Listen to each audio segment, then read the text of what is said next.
For the past 20 years, I've actually been traveling, full on digital nomad, traveling around the world, like a different city almost every month until COVID. So, How is that though? Like, because I've considered that my wife and I like traveling, but also like we have two young ones, so that adds another challenge in the whole thing. But like, um, yeah, like sometimes I get tied down to the place and I want to escape and I want to just change things up. And so how long were you able to sustain that? Go like every month, another city, another city. so I was teaching full time 3 years, and then I started Genki English up whilst I was teaching. So then, as soon as my teaching contract finished, I could go full time with Genki English. So then I was full time traveling around the world from then for 20 years until COVID hit. It was 20 years. full on Wow. traveler. Yeah. So yeah, it's quite a while. There's a lot of people out there right now who are listening or watching who probably, maybe they go on holiday once a year somewhere, maybe not even out of their country, and maybe they can't even imagine, Richard, maybe they can't even imagine doing the things that you're talking about right now. How Yeah. is it possible, right? How was it possible to, because like you studied like everyone else, you did that, like that's kind of a standard thing everyone does. Then you got a job teaching like a lot of people do, and then but somehow you made this leap. So like what happened there? So I guess it was with the inception of Genki English, right?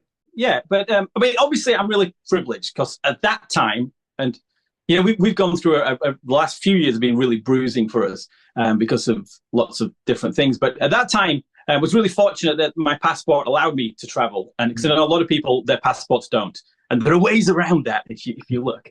There are ways where you can travel, even if you do have not so good a passport, you can get different passports. So I was really fortunate to do it, but it was mainly through just from teaching because when I went to Japan, I was teaching like sciences and I was teaching English and we're teaching other subjects as well. Like we're doing things with NASA and all these really cool internet-based stuff and things. So for me, the internet at that time was just a normal thing. And when I was teaching English as well, it was like back when I was 16, it was like just really boring and horrible. And I was like, come on, we can get better results than this. We can do more than this. So I started doing teacher training. And then I put all my materials online on the internet then because it's 1999, and just starting. And then some people would invite me to go and do presentations in other prefectures in Japan. Mhm. So when my teaching contract finished, I was like, okay, people are inviting me all around the country. How can I do this? So I got on a bicycle and I went around all these different schools. And then a typhoon hit, and I figured bicycle's not the way to do this.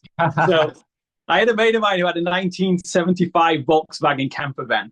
So we got in there and we toured the whole breadth of the country. And every school we passed, we went in and said, can we come back? We're going up the country. And then when we come back down, can we come in and do training for your teachers? And we'll also do a big show for your kids. We'll teach 1,000 kids at once. And it's great stuff. So that's what we did. We invited the newspapers and all that sort of stuff. So then that got me national. And at that time, there was no Wi-Fi or anything. I just had my laptop and we were surviving by selling the CDs. And I had my laptop. I had to jump out of the van. I had to plug it into a phone box, download my emails, jump in the van before the battery died. We couldn't use the computer without the van engine being on because that battery died. And we just run it through email and selling CDs, updating the website. And then once that happened, we got in the papers and things. Then people started inviting me. I got invited to do workshops in Thailand. Got invited to have lunch with the Prime Minister, and then lots of others like India, Tanzania, and lots of other different places, amazing places. So as soon as your teaching contract was up, then you were free to roam. Yeah, Uh, yeah, exactly. Yeah, and you really took advantage of that because a lot of other people find themselves in a similar situation, but they don't do what you did. yeah. Well, I think at that time it was just starting. So being digital nomad since like the year 2000 is pretty rare. Yeah. And you couldn't have done it in 1997 because the public internet wasn't there, email wasn't really there. You certainly couldn't record your own CDs and have them pressed and sell to fund everything. So it was the right time. I was like, why not? It's just crazy not to.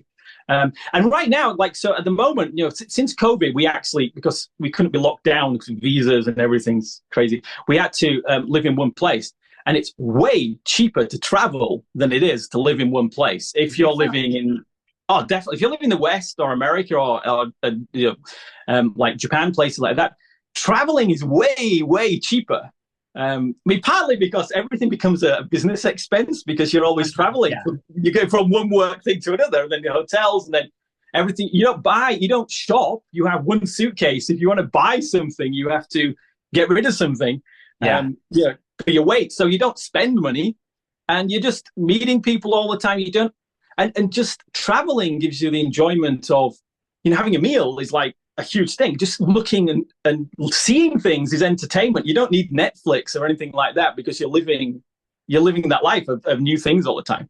And it gets very addictive, but it's a much better way of doing it. And for the environment as well, you don't have a car, you don't have, maintain a house or anything like that. So it's a lot more difficult these days because like with geographical restrictions on the internet and banking and stuff like that. But it's still possible. If I think if people have, if any of you watching have the opportunity, then do it. Because a lot of people don't. A lot of people just can't do it because of their visas and passports. But if you do, then definitely do it. Yeah.